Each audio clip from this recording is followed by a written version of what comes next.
Which brand has lost you as a customer? Expedia. God help you if they ever make a mistake on your booking. Their entire customer service infrastructure is designed to stonewall and frustrate you until you give up, even when the problem is clearly their fault. Any brand that excessively advertises with 30-second unskippable ads has made me solemnly vow to never buy that product. Jiffy Lube. Dudes punctured my oil filter when they changed it, eventually ran out of oil like 2 weeks later and made me drag their ass through claims court to pay for repair. Edit. Impromptu fuck Jiffy Lube thread. Edit 2. Man, this company sucks. Edit 3. Never mentioning Jiffy Lube on Reddit again. I struck a nerve. Progressive. A lawnmower hit my parked car during work last year and it was terrible dealing with Progressive. The claims agent I got stopped communicating with me after a certain point and I ended up having to hound the lawn mowing company's owner to pay for my car's repairs. Victoria's Secret. In my 20s everything I owned was from VS. Over time I realized the quality was declining and the prices were absurd. I would have reactions to whatever they treated the fabric with and that was the last straw. I stopped buying from them. Spectrum. Worst customer service with a constant rising bill. Super dry because my friend and I were once at a snowboarding festival and they were giving out free stuff like snow goggles etc. But their reps wouldn't give anything to us because we didn't fit the look. Adobe. I never liked their subscription model and then when administering licenses, the keys themselves end up being corrupted and then you have to go through a tedious process to have them all corrected again. Submodels on popular software always suck. Levi's. Since they went public the quality has dropped considerably. Bank of America. Finally quit them after being nickel and dimed, continuous $12 to $35 fees, for 20 years. Much happier with a financial institute that is both cheaper for me and ethically less shitty.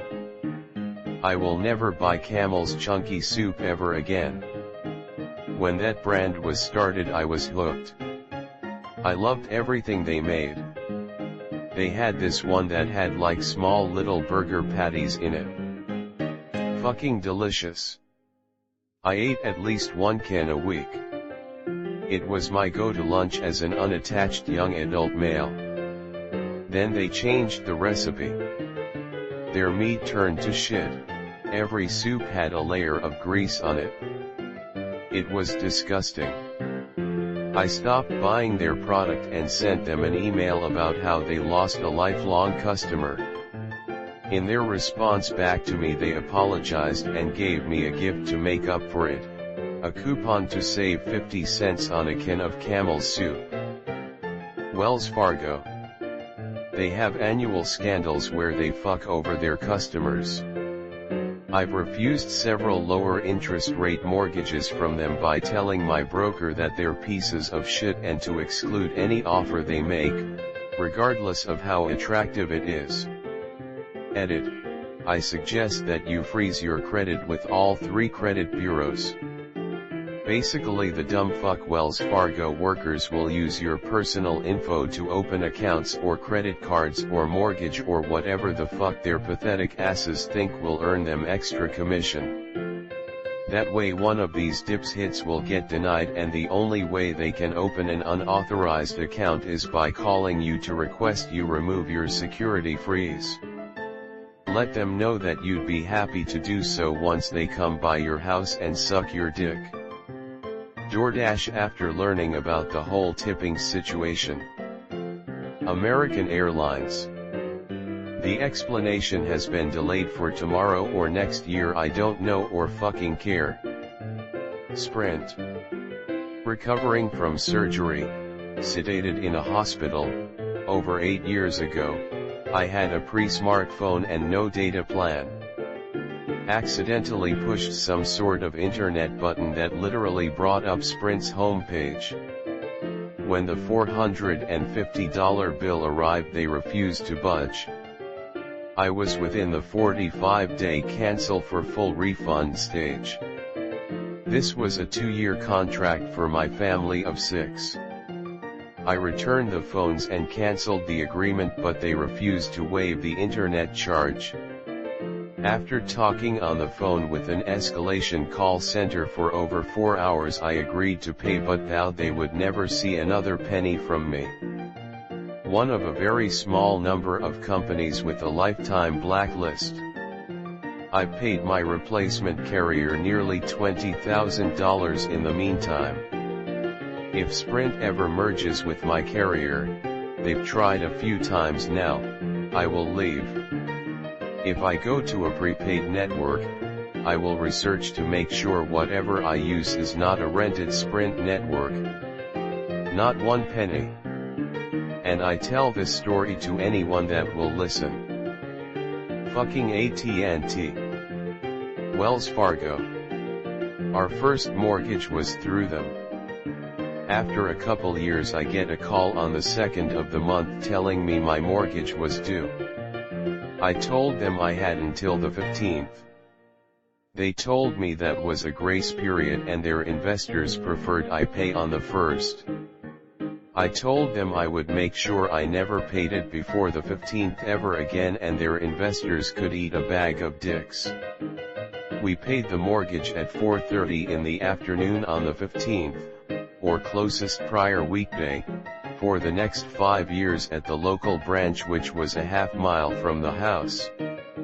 Good times. DirecTV is getting close. I like having DirecTV. I especially liked how low my bill was for the last year. I got lucky, and I know this. Well, time came where this ran out, and I called to negotiate more deals. For months now, I have been told to call back in a couple weeks to see if anything else exists. The last 3 calls ended with the representative telling me my bill was going to be a certain price moving forward. However, I am on bill number 3 since then, with the price hardly changing. I used to rave about their loyalty department, but it for sure is slipping lately. Tim Hortons. It is so fucking gross now. Stale donuts, nasty coffee, and stupid menu ad changes every couple months. I am not kidding, they literally have a hot dog breakfast sandwich. They need to go back to the menu like 15 years ago. I know they're bought out by the Burger King company, and start making things in-house again. They jumped on the Beyond Meat burger trend a couple months ago, but why would you buy a burger at Tim Hortons of all places when you could go to a burger place to get one fresh? They jump on a vegan/veg meat trend but blatantly ignore people asking for dairy-free options on social media. Or they tell them to ask for it at their local location, which goes nowhere.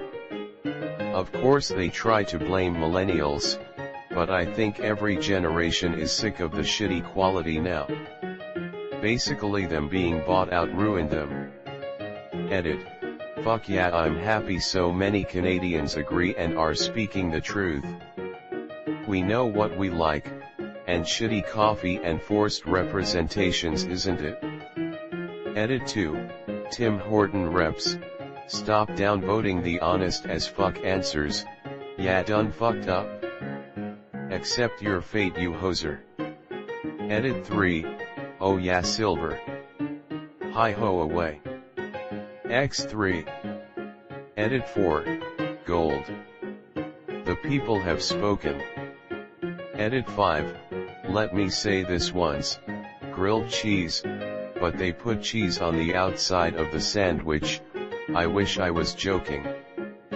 My place of work got rid of the employee discount and it was just demoralizing, so, not buying there I guess.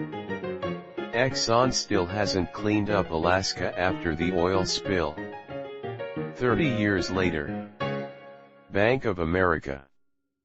Their ATM was down, so I had to go in and deposit my check. Paid all of my bills and had pretty much no money. This was during college, and they hit me with a $10 service fee which overdrew my account, and then they charged me a $35 overdraft fee. So, $45 I didn't have because their machine was down. The person I talked to on the phone was a complete dick, and I decided to get rid of my account right then and there. He then gave me an attitude about canceling. Fuck that guy and fuck Bank of America.